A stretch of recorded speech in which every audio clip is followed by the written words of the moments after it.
बात आपकी में एक बार फिर से चलेंगे पंचायत की ओर, जिसमें एक महानुभाव से बात करेंगे जो मुखिया पद के लिए नामांकन पर्चा भर कर आ रहे हैं। इनसे हम बात करते हैं कि क्या वही सिलसिला जारी रहेगा कि अपना विकास करेंगे और पंचायत का विकास के साथ साथ जनता का विकास करना मुखिया जी भूल जाएंगे।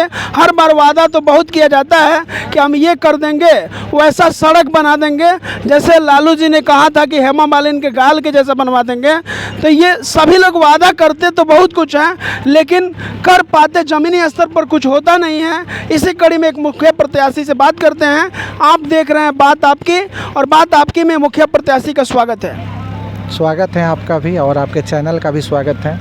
आप अपना नाम और अपने पंचायत का नाम बताइए। मेरा नाम भानु प्रताप सिंह है और मेरे पंचायत का नाम जगदीशपुर है। आप बताइए, आपको जनता क्यों वोट देगी? मैं 2011 में मुखिया रहा था। उसके बाद बहुत सारा काम मैंने किया। 21 साल की उम्र में मैं मुखिया बना था, लेकिन कुछ ना कुछ कम उम्र के चलते मुझसे भी गलतियां हुई होगी। मैं इस बात को मानता हूं। और जनता ने 5 साल का वनवास मुझे दिया, तो उन वनवास के क्षणों में मैंने जनता के बीच रहकर जनता का काम किया। मैं कभी घर पे बैठा नहीं रहा। इसका मतलब है कि आपने जो गलतियां की, आपको गलतियों का एहसास है ना आपको? बिल्कुल। गलतियों का तो इंसान सागर होता है, और मरता है तभी उसको अनुभव होता है कि मरा कैसे जाता है। गलतियों से तो सीख मिलती है, आदमी सीख लेता है कि हमें कौन सी गलती अब करनी है और कौन सी नहीं करनी है। गलतियां हमें अच्छी तैयारी के लिए सीख मान सकते हैं। गलती ही इंसान को बेहतर बनाता है। कहा जाता है कि पत्थर को भी अगर बार बार घिसा जाए तो वह भी चमकीला हो जाता है, जैसे संगमरमर का पत्थर होता है। सही है ना? हम 5 साल पहले जब 2016 में मुखिया के चुनाव हरने, तो सब कैंडिडेट लोग, बाकी भी मुखिया प्रत्याशी लोग चुनाव लड़ रहे, हमहू चुनाव लड़ रहे। लेकिन बाकी मुखिया प्रत्याशी लोग के चूँकि सब लोग के जनता वोट दिले रहे, लेकिन बाकी मुखिया प्रत्याशी लोग जब भादो के महीना बीतेला, अब भादो में बेंग फैन धरती के नीचे चल जाला, वहाँ बाकी मुखिया प्रत्याशी भाई लोग धरती के बिल के भीतर चल गई। हम जनता के बीच में रह के 5 साल जनता के सेवा कैनी। जेकर जौन कागज पत्र के चाहे जौन भी काम रहे, चाहे वो वृद्धावस्था पेंशन वाला काम होखे, चाहे जाति निवास आय वाला काम होखे। यहाँ तक हमारे विरोधी लोग कहलक कि खाली का जाने केंग अपने लगे से सब कागज बनवा देवेला। तो हमनी दौड़ के ब्लॉक में, जिला में, प्रखंड में, चाहे जे भाई के जहाँ कोनो सुख दुख में कोनो काम लागल रहे, तो हमनी जनता के काम कैनी सो तो जनता के उम्मीदवार बनी। हम मुखिया पद के उम्मीदवार मत समझी हमरा के, हम जनता के उम्मीदवार बनी। जीत हार जनता के तय करे के बा। बहुत बड़ा पैसा वाला लोग जे 5 साल ले जनता के बीच में ना रह। मान लीजिए जनता ने 2016 में आपको छोड़ दिया, फिर से 21 में आप जनता से मौका मांगना चाहते हैं, तो अपने पंचायत का 4 गो हमको कमी बताइए।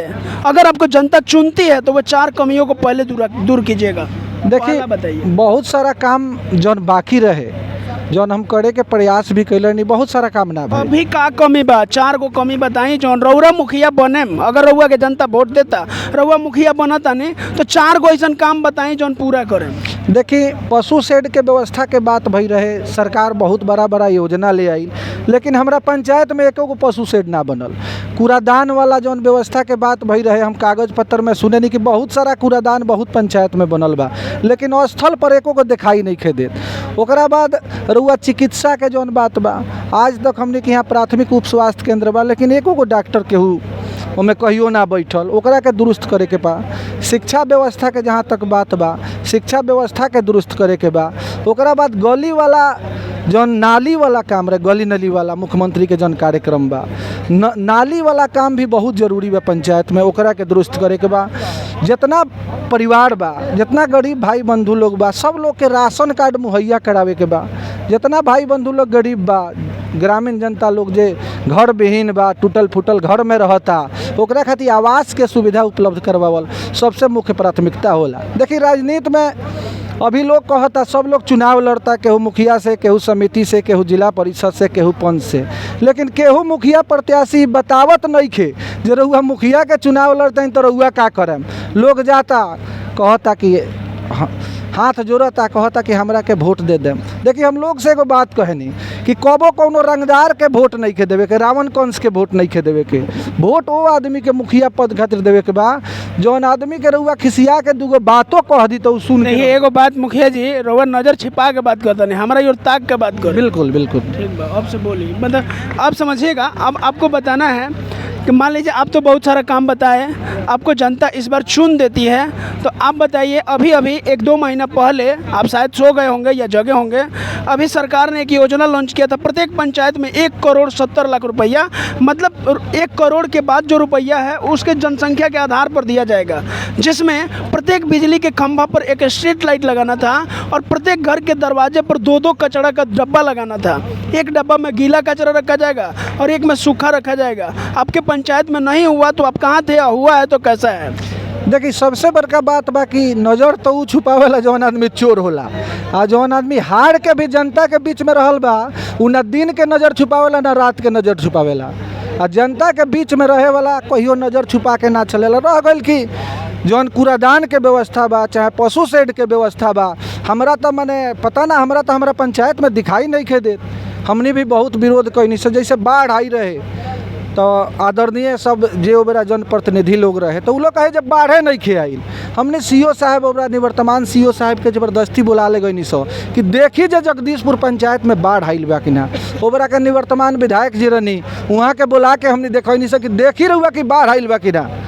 ओकरा बादो बहुत सारा परिवार के बाढ़ के रुपया से वंचित कर दिया।